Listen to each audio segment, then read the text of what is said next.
किसी ने मुझसे पूछा कि सैयद बादशाह ये मातम क्यों करते हो, ये मजलिस क्यों करते हो, शहीद पे तो रोना जायज ही नहीं है। मैंने कहा अच्छा, आपने बड़ा अजीब सवाल कर दिया, कहां के रहने वाले हो? उसने पंजाब के किसी शहर का नाम लिया। तो मैंने कहा एक मेरा बात सुन। मैंने वो गली का कोना देख रहा है? कहने लगे हाँ। मैंने कहा अचानक वहां से कोई गौल अंदर आए, कोई 30,000 का मजमा अंदर आए, और तू ये देखे कि कुछ ऊंट हैं जिन पे कुछ बीबियां बैठी, जिनके हाथ पसे पुष्ट बंधे हैं, जिनके हाथ पसे पुष्ट बंधे हैं, माओ के बजाय बच्चे माओ को पकड़े हैं, और फिर तुझे ये पता चले कि इनके 64 मासूम रास्तों में कुचल के मर गए, और नेज़ों पे जो सर है वो इनके प्यारों के हैं, और तू ये देखे कि लोगों का मजमा हो कि जो उनको बागी कह कह के पत्थर मारता हो।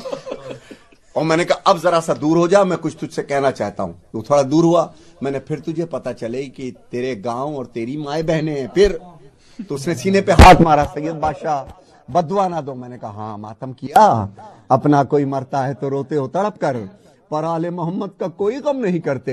हिम्मत है तो मैशर में ये कहना पैगंबर से कि हम ईद तो करते हैं, मुहर्रम नहीं करते।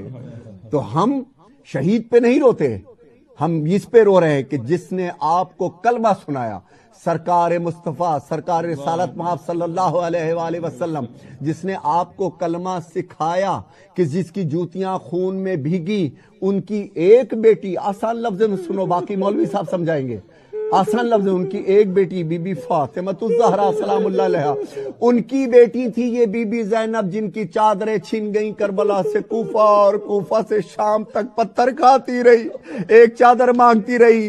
अगर तेरे सामने ये वाकया और रख सर पे कुरान, तू नहीं रोएगा? तेरे दिल में पत्थर है क्या? सीने में हमारे पत्थर नहीं है। मजलूम ही मजलूम को रोते हैं जहां में, मजलूम ही मजलूम को रोते हैं जहां में। तो हर साल जिसने हमको कलमा सुनाया, उसका एहसान है इस आलम इंसानियत पर, जिसने हमें कुरान दिया। अरे उसी की बेटियों को तो ये उसी की नवासियां थी जिनको बेपर्दा किया।